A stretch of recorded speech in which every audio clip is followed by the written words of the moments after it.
Nikhil this side. I'm from Rajalakshmi Solution. Welcome to my channel. In today's video, we will see how to add an activity or comment in Bitrix24 in a particular lead. So for that, we first of all we need to open one lead.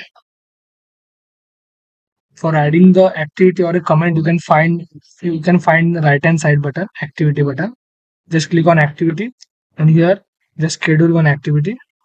I schedule it test activity, and I will save it. You can see we have successfully add activity in particular lead. Also, we can add a comment in particular lead.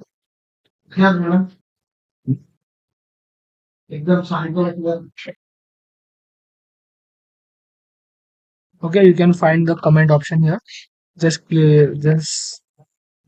hello team and send it. Okay, we have successfully added comment in a particular lead. Okay. Thank you for watching. If you found this video helpful, don't forget to like, subscribe, and hit the bell icon. Thank you.